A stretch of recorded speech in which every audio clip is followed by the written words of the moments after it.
The farm wakes in silence as three small lives wither among untouched toys and rehearsed smiles. "Just a little more and you'll sleep like an angel," whispers the sweet voice that doesn't match the darkness it hides. But that night, a door bursts open, and the truth finally reaches the one who dared to see. What follows reveals a quiet bravery strong enough to shatter even the most carefully crafted disguise of love. If you found this story interesting, don't forget to subscribe to our channel and tell us what city you're watching from. Let's begin. The sun rose over Willow Creek Ranch the way it always did, painting the vineyards in shades of amber and gold. From the wraparound porch of the main house, the view looked like something out of a magazine. Rolling hills dotted with grapevines, the distant hum of tractors, dogs lounging in patches of morning light. Everything appeared perfect, the kind of picture-perfect life that people scrolled past on their phones with a mixture of envy and admiration. But inside the house, beneath the polished oak floors and carefully arranged throw pillows, something was quietly breaking. Robert Harrison was a man built by the land. At 52, his hands still bore the calluses of someone who understood that wine didn't make itself, that every harvest required sweat, prayer, and respect for forces beyond his control.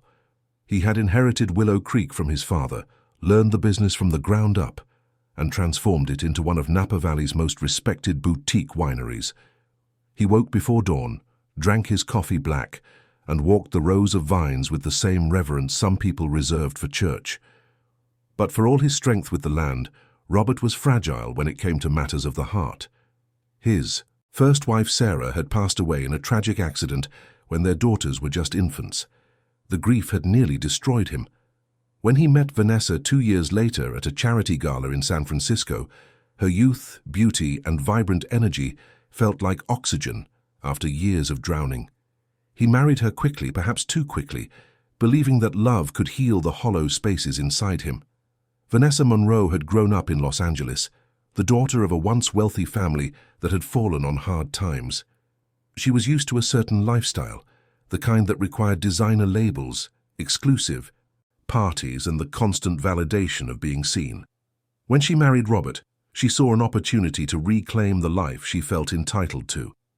And when she discovered social media, she found her stage. To her thousands of followers, Vanessa was the picture-perfect stepmother. Her Instagram feed was a carefully curated gallery of rural elegance, herself in flowing sundresses against vineyard backdrops, artfully arranged breakfast tables, and always, the three little girls. The triplets. 5-year-old Emma, Lily, and Sophie, identical faces with different struggles, perfect props for her narrative of sacrifice and maternal devotion. But the reality behind the filters was something else entirely. Emma had been born with cerebral palsy, her small legs requiring colorful braces and physical therapy 3 times a week. Lily struggled with a weak immune system, prone to infections and exhaustion that left her pale and listless. Sophie, the seemingly healthy one, carried something heavier, the knowledge that her sisters suffered, and the fear that whispered in her chest every time their stepmother's smile disappeared the moment the camera turned off. The 3 girls shared a bedroom that looked like it belonged in a design catalogue, matching beds with white quilts, shelves lined with expensive dolls still in their boxes, a play kitchen that had never been used for actual play. But what the room lacked was warmth. What it lacked was the sound of a mother's voice reading bedtime stories, or hands that tucked blankets with tenderness rather than obligation. The people who truly cared for the girls were not the ones in the photos. Maria Sanchez had worked as the Harrison family housekeeper for 20 years, since before Robert's first marriage. She was in her 60s now, her dark eyes sharp with the wisdom of someone who had seen families rise and false secrets buried and unearthed. She watched everything, said little, but forgot nothing. Then there was Claire, the young nanny hired specifically to help with the triplets. At 26, she had taken the job fresh out of college, drawn by the beauty of wine country and the promise of helping children who needed extra care. She loved those little girls fiercely, and it broke her heart a little more each day to see how invisible they were to the woman who was supposed to be their mother. At the center of it all was Patricia Wells, the ranch cook. She was a woman in her late 40s with graying hair pulled back in a practical bun, hands that had kneaded bread and stirred soup for more families than she could count. Before coming to Willow Creek 5 years ago, Patricia had worked at a pharmacy in Sacramento, learning to read prescription labels and medicine interactions with careful attention.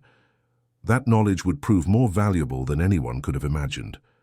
From her kitchen window, Patricia saw things others missed. She noticed when Vanessa set breakfast on the table with elaborate care for her Instagram stories, then left the girls to eat, alone while she edited photos upstairs. She observed Emma struggling to reach her plate with her braces catching on the chair legs, no adult nearby to help. She watched Lily pushing food around, too tired to eat, while Sophie tried to feed her sister bites of toast, a 5-year-old trying to mother another 5-year-old. And lately Patricia had noticed something else, something that made her stomach turn with a dread she couldn't quite name yet. The girls were getting weaker, sleeping more. Their cheeks, already pale, seemed to be losing what little color they had. Lily especially, but all three, showed signs that went beyond normal childhood fatigue or illness. It was a Tuesday morning when Robert left for France, a 10-day trip to meet with international distributors and tour renowned vineyards. Patricia watched from the kitchen as he kissed each daughter goodbye on the porch, his face tight with the guilt of leaving.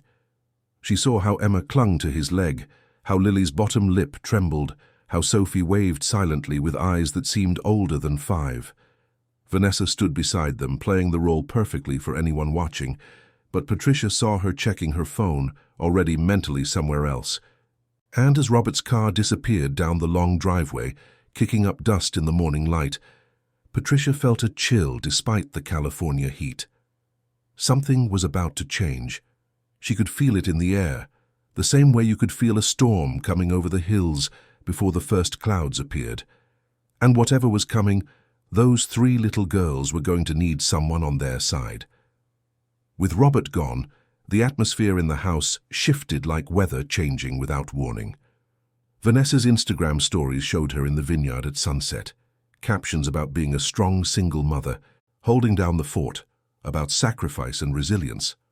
But inside the house, away from the phone camera, her voice lost its practiced sweetness. The morning routines changed. Breakfast became rushed. The girls often left to manage on their own, while Vanessa coordinated with photographers for content shoots. Claire tried to fill the gaps, helping Emma with her braces, coaxing Lily to eat, keeping Sophie from retreating too far into worried silence. But Vanessa had made it clear that the nanny's presence was optional, dismissing her for hours at a time with vague instructions about running errands or taking breaks. She didn't need. It was during one of these dismissed hours that Patricia first noticed the pattern. She was in the pantry organizing supplies when she heard Vanessa's heels clicking up the back stairs toward the girls' bedroom. Nothing unusual about that, except for the timing. It was 2 in the afternoon, the time when the house was quietest. Maria was outside hanging laundry, Claire had been sent into town, and the vineyard workers were all in the far fields. Patricia stayed quiet, continuing her inventory but listening. She heard Vanessa's voice through the floorboards, that syrupy tone she used for videos. Then the sound of liquid being poured, glasses clinking. Then, after maybe 15 minutes, Vanessa's footsteps coming back down, quicker this time, almost hurried. An hour later, when Claire returned and went to check on the girls, Patricia heard the panic in the young woman's voice. She rushed upstairs to find all 3 girls sleeping, but it wasn't the peaceful sleep of a nap. Emma lay at an odd angle, one arm hanging off the bed. Lily's breathing was shallow, her lips slightly parted and dry. Sophie had curled into a tight ball, her small body rigid even in sleep. They woke them eventually, but the girls were groggy, disoriented. Lily complained of feeling dizzy and her tummy hurting. Emma seemed unable to focus her eyes properly. Sophie said everything felt far away, like she was underwater. When Patricia brought them chicken soup for dinner, they barely touched it, and by 7 that evening, all 3 were back in bed, unusually compliant and quiet. Patricia stood in the kitchen that night, hands braced against the counter, trying to make sense of the unease crawling up her spine. She was not a suspicious person by nature. She believed in giving people the benefit of the doubt, in not jumping to conclusions. But something whispered that this went beyond ordinary illness or tiredness. The next day she paid closer attention. She watched as Vanessa entered the girls' room mid-morning, carrying her designer purse, the one she never let out of her sight. She watched as the woman emerged 20 minutes later, the purse hanging differently, lighter somehow, and she watched as the afternoon unfolded in the same troubling pattern, the girls growing increasingly lethargic, their words slurring slightly, their movements slow and uncoordinated. That evening, while putting away groceries, Patricia's hand brushed against something tucked behind the flour bins in the pantry, a small amber bottle, the kind that held prescription medication. She pulled it out carefully, her heart beginning to race as she read the handwritten label. It was a powerful sedative, the kind she remembered from her pharmacy days, the kind that could knock out an adult for hours, the kind that should never, ever be given to children. Her hands shook as she placed the bottle back exactly where she had found it. Her mind wanted to reject what her instinct was screaming, but she had worked in healthcare long enough to recognize the signs, the excessive drowsiness, the confusion, the way the girls seemed to fade in and out of awareness. These weren't symptoms of a flu or a stomach bug. These were symptoms of being drugged. Patricia pulled out an old notebook from her purse, one she used for recipe ideas and shopping lists. On a fresh page, she began to write. The date, the time she saw Vanessa go upstairs, the state of the girls afterward, the bottle in the pantry. She wrote carefully, methodically, the way she had once documented medication inventory at the pharmacy. If she was wrong, these notes would mean nothing. But if she was right, they might be the only proof that mattered. Over the next few days, the pattern became impossible to ignore. Every time Vanessa had extended alone time with the girls, they deteriorated. Every time Claire or Maria stayed close, the girls seemed more normal, more like themselves. Patricia expanded her observations, noting what the girls ate and drank, when they slept, how they behaved. She noticed that glasses of milk left in their room often had a faint bitter smell underneath the sweetness. She noticed medication, cups in the bathroom trash that shouldn't have been there. If you were in Patricia's place, would you have spoken up immediately or would you have gathered more evidence first? Tell us in the comments. But speaking up meant risking everything. Patricia had seen what happened to employees who questioned Vanessa. A gardener who had mentioned the girls looking unwell had been let go within a week, accused of poor performance.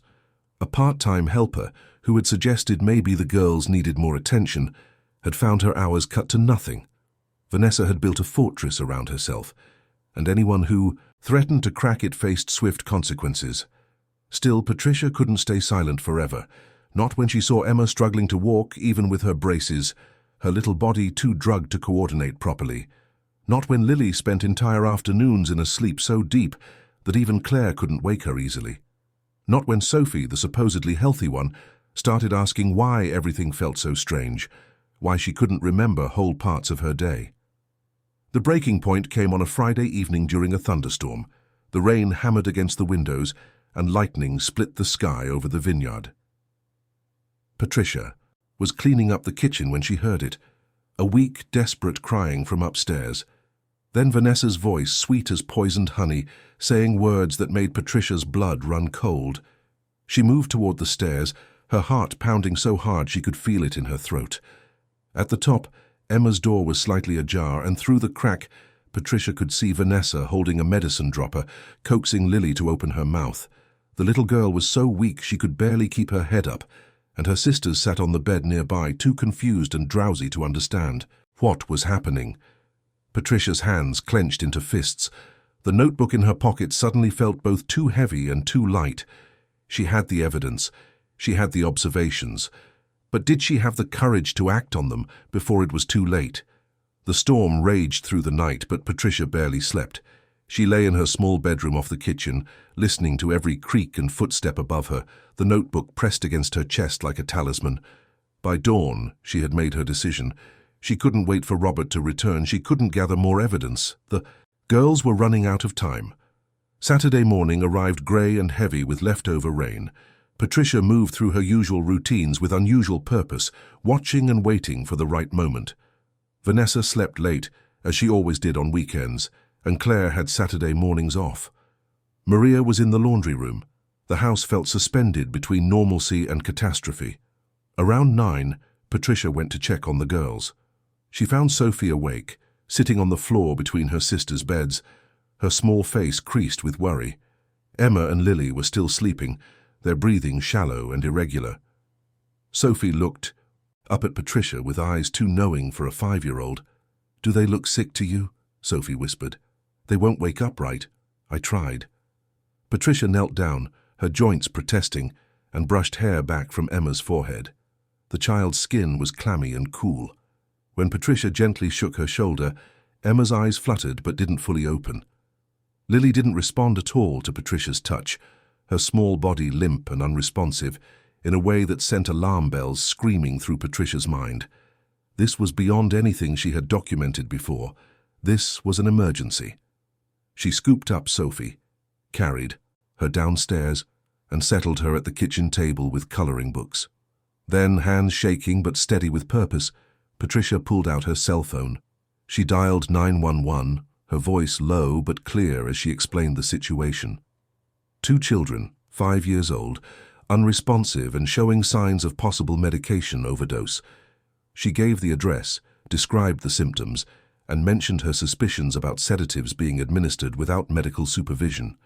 The word poisoning left her lips before she could second-guess it. Once spoken, there was no taking it back. The operator assured her that paramedics were on their way and advised her to stay with the children and not let anyone give them anything to eat or drink.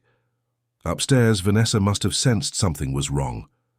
Patricia heard her bedroom door open, heard the quick footsteps. By the time Vanessa reached the kitchen, Patricia was already climbing the stairs again, moving with surprising speed for a woman her age. "What's going on?" Vanessa demanded, her hair still mussed from sleep, her face without its usual careful makeup. "Where's Claire? Why are you in the girls' room?" Patricia didn't answer. She was too focused on staying between Vanessa and those children, her body a barrier that had never been there before. For the first time in 5 years of employment, Patricia looked her employer directly in the eye without deference, without the automatic lowering of gaze that service demanded. "I called an ambulance," Patricia said quietly. "Emma and Lily need medical attention immediately." Vanessa's face transformed. The sleepy confusion hardened into something cold and calculating. "You had no right to do that. They're fine. They're just tired from playing yesterday. This is completely inappropriate." But her hands were shaking. Her eyes darted toward her purse, sitting on the hallway table. And in that moment, Patricia knew with absolute certainty that she had been right all along. The sound of sirens cut through the tense silence. Vanessa's face went white, then flushed with anger. She started to move toward the girls' room, but Patricia blocked the doorway, her sturdy cook's body suddenly as immovable as stone. "Step aside, Patricia. Now." "No, ma'am.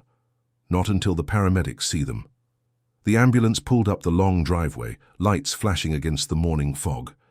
2 paramedics rushed into the house, led by Maria, who had seen them arrive. They moved with professional efficiency, asking questions, rapid-fire as they assessed the girls. Patricia handed over her notebook with hands that no longer shook. She told them everything she had observed, showed them where to find the bottle in the pantry, explained her background in pharmacy and why these symptoms alarmed her. Vanessa tried to take control of the narrative, her voice rising with practiced emotion. "She's just an employee," she protested. "She doesn't understand that the girls have ongoing health issues. Their doctor prescribed medication for sleep. This woman is overreacting." But one of the paramedics, a woman in her 40s with kind eyes and a no-nonsense manner, was already examining the medicine cups Patricia pointed out in the bathroom trash. The labels didn't match what Vanessa claimed. The dosages were wrong. And when they found Vanessa's purse, and, with her reluctant permission, looked inside, they discovered 2 more bottles of powerful sedatives, neither prescribed to any of the children. The senior paramedic made a call. Within minutes, they were loading Emma and Lily onto stretchers, starting IVs, preparing them for transport to Napa Valley Medical Center. Sophie clung to Patricia, refusing to let go, so they allowed the cook to ride in the second ambulance, with the little girl pressed against her side. At the hospital, doctors ran tests with grim faces. Blood work showed dangerously high levels of sedatives in both Emma and Lily's systems. The pattern suggested repeated exposure over days or weeks, not a single incident. A social worker was called, then the police, and finally, someone placed a call to France, to a vineyard in Bordeaux, where Robert Harrison was tasting wines and talking business, completely unaware that his world was about to shatter. Back at Willow Creek Ranch, officers searched the house. They found bottles hidden in Vanessa's closet, tucked behind designer shoes. They found internet search history on her laptop about medication dosages for children, about symptoms of chronic illness that might explain ongoing fatigue, about how to make it look like natural health problems.